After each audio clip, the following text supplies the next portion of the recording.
Otro tema fuertemente discutido es la objeción de conciencia. Si yo soy un médico que está en contra del aborto, ¿me pueden obligar en mi país a practicarle un aborto a una mujer? No es posible que a un médico que sienta vulnerada su conciencia por practicar un aborto, por ejemplo, lo obliguen a practicarlo. A mí me parece que a un médico tampoco se le puede imponer una obligación tan gravosa que vulnera sus íntimas creencias. Yo soy partidario de defender las creencias de todo el mundo y organizar la vida de acuerdo con sus creencias. No existe libertad, no existe democracia, no existe Estado de Derecho, ni Estado social de derecho, ni Estado social democrático de derecho, en una sociedad en la que las personas son obligadas a actuar en contra de su conciencia. Y es que estamos hablando no de que las personas no hagan cualquier cosa, estamos hablando de que las personas se opongan a lo que ellas consideran que es matar. Y no existe un Estado libre cuando me dicen, usted puede pensar que abortar es matar, pero en el caso en que una mujer le pida un aborto, tiene que hacerlo. No existe un Estado libre cuando se me dicen, usted y sus amigos pueden pensar que abortar es matar, pero si forman un hospital y les pedimos un aborto, tienen que hacerlo. Por eso creo que no se puede llegar a ese extremo propio de las dictaduras, de imponer a las personas o a las personas jurídicas a actuar en contra de sus conciencias. En Colombia, por ejemplo, si vamos al artículo 18 constitucional, la objeción de conciencia, la libertad de conciencia, y así está también en el artículo 18 de la Declaración Universal de Derechos Humanos, no solo consagra la posibilidad de oponerse a hacer algo que actúa contra mi conciencia, sino que además no se me puede obligar a compelir, no se me puede compelir a revelar lo que yo creo. O sea que ni siquiera tendría que decir, yo soy católico, yo soy judío, yo soy musulmán. Bastaría como yo dijera, esto no lo hago porque va en contra de mi conciencia. Y nadie puede juzgar mi conciencia. No se pueden hacer tribunales de conciencia que digan, este sí puede vetar en conciencia en este caso o este no. Porque justamente se trata del fuero interno de la persona, de lo más sagrado de la persona, su propia conciencia.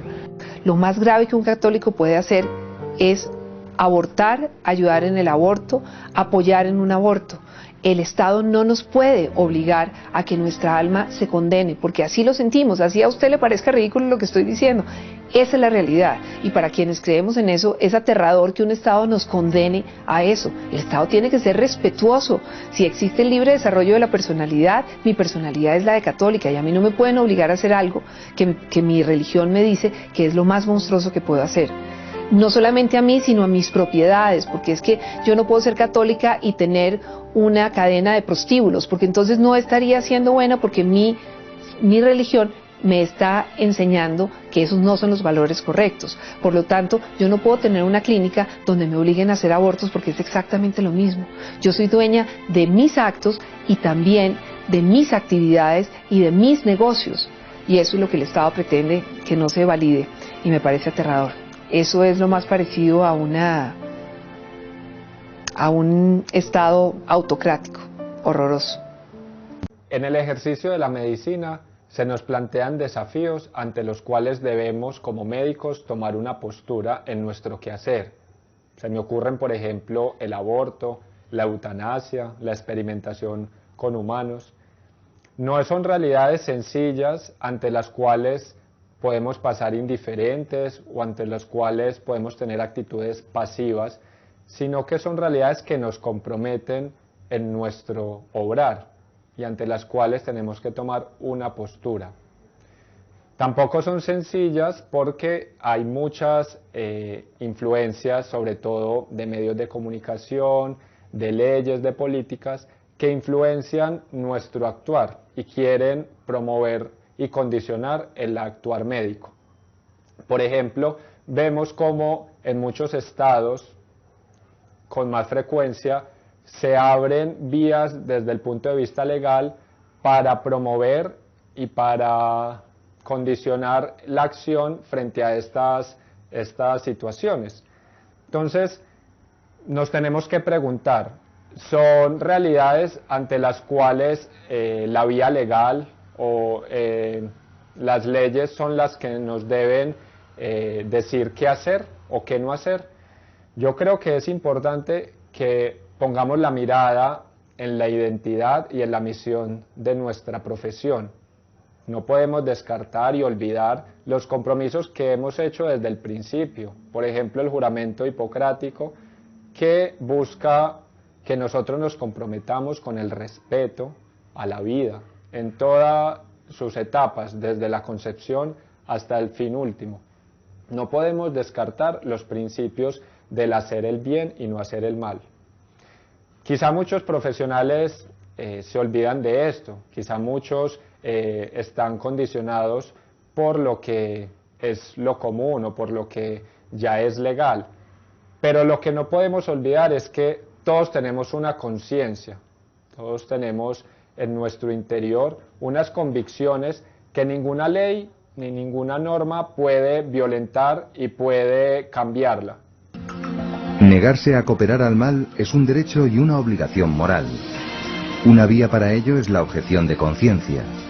Consiste en solicitar un trato excepcional para no cumplir con la norma injusta.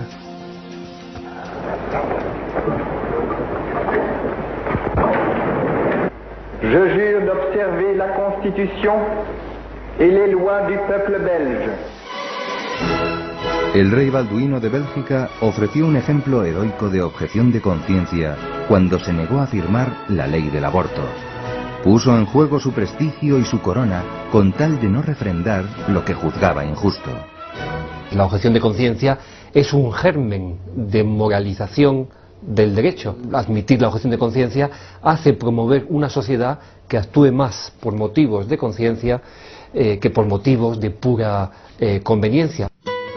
El respeto a la objeción de conciencia con ciertas garantías para asegurar su veracidad se erige hoy en distintivo del Estado de Derecho democrático. Por desgracia, abundan las presiones para impedir la objeción, sobre todo en el caso de médicos, enfermeras y farmacéuticos. ¿Cómo entender que no se respete el derecho a la objeción de conciencia incluso en países que lo reconocen en sus constituciones? Quizá la raíz de esto es que la objeción de conciencia de un ciudadano creo que es una llamada pública a la conciencia de los demás ciudadanos. Y quizás sea eso lo único que no pueden tolerar, que los demás les pongan en carne viva su propia conciencia. Un ordenamiento que no admitiese la objeción de conciencia en ningún caso degeneraría con mucha facilidad en un ordenamiento totalitario. Yo creo que es importante que miremos nuestra convicción, no únicamente la religiosa, sino también la ética y la moral, para poder asumir este compromiso ante estos desafíos. Entonces yo creo que ante este punto aparece la objeción de conciencia que podemos tener los profesionales de la salud. La objeción de conciencia, que es un derecho fundamental nuestro para abstenernos y muchas veces para decir no, para negarnos a hacer o a dejar de hacer muchas prácticas que están mal, que no van a favor de nuestra conciencia, de nuestras convicciones. Nadie entonces puede forzar ni violentar nuestra libertad. Nadie puede condicionarnos a ir en contra de nuestra conciencia y de nuestros principios. Yo por eso invito a todos los médicos, a todos los profesionales de la salud, a que vivan coherentemente, a que examinen su conciencia y a que mantengan la firmeza y la valentía para muchas veces abstenerse a ir en contra de sus principios o en contra de sus convicciones. Rescatemos nuestra identidad y nuestra misión, promovamos el bien de nuestros enfermos, de las personas que buscan nuestra ayuda. Centremos nuestro quehacer y nuestro actuar respetando la dignidad de todos los seres humanos. Que este hospital se opondrá sí, y asumirá las consecuencias legales, pero no facilitará ni propiciará ni hará nada que atente contra la vida del ser humano. Por el contrario, aquí estamos descuidando la vida, no manipulándola. La objeción de conciencia, que es la posibilidad de que un individuo aduzca motivos precisamente de conciencia para no observar un deber legal, un deber establecido por las leyes. En este sentido, se ha abierto un debate sobre los límites a la desobediencia civil, los límites al incumplimiento pacífico de los mandatos que están en determinadas leyes, insisto, por chocar contra nuestras convicciones. Pero sí puede plantearse, y creo que es un deber de toda sociedad democrática, plantear estos enfrentamientos entre conciencia y ley y poder salvaguardar estas convicciones profundas de las personas. Cabe señalar, sin embargo, que nunca se puede aducir o nunca se puede esgrimir la objeción de conciencia para cumplir con obligaciones que no suponen afectar convicciones profundas. Por ejemplo, no se puede objetar por motivos de conciencia el pago de impuestos, porque si no, imagínense, dirán, no, pues es que pagar impuestos va en contra de mis creencias, entonces no voy a pagar el IVA o no voy a pagar el impuesto a la renta. Bueno, esto naturalmente en un país democrático no se puede permitir y de hecho no se reconoce en aquellos países que tienen disposiciones sobre objeción de conciencia. Pero sí dar un margen legítimo, dar un margen de certidumbre para que cuando entre en choque la ley y la conciencia, los individuos no tengan necesariamente que optar o en doblegar sus convicciones o en incumplir la ley, sino que haya una salida legalmente prevista para ello. Si usted es médico o farmacéutico y la ley quiere que actúe contra su religión o contra su conciencia, sepa que no está solo. El senador irlandés Ronan Mullen consiguió el año pasado que le proteja el Consejo de Europa. Si eres un profesional sanitario y crees que practicar un aborto o participar en él no es un comportamiento veraz, que no es auténtica atención médica, debe ser respetado tu derecho a no intervenir. La situación no es tan fácil como parece. Ejercer la objeción de conciencia puede significar ser despedido o perder un ascenso. Un desafío que se analizó en el Encuentro Internacional de Personal Médico organizado por Mater Care International. El desafío en nuestra sociedad pluralista es dar cabida a la libertad de las conciencias y ser conscientes de que lo que es legal se convertirá en lo habitual en nuestra sociedad.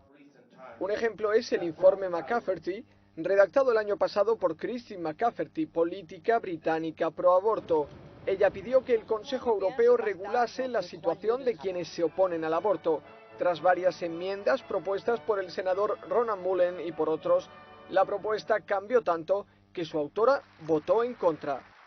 El texto aprobado dice que ninguna persona, hospital o institución será coaccionada, considerada civilmente responsable o discriminada debido a su rechazo a realizar, autorizar, participar o asistir en la práctica de un aborto, eutanasia o cualquier otro acto que cause la muerte de un feto humano o un embrión por cualquier razón.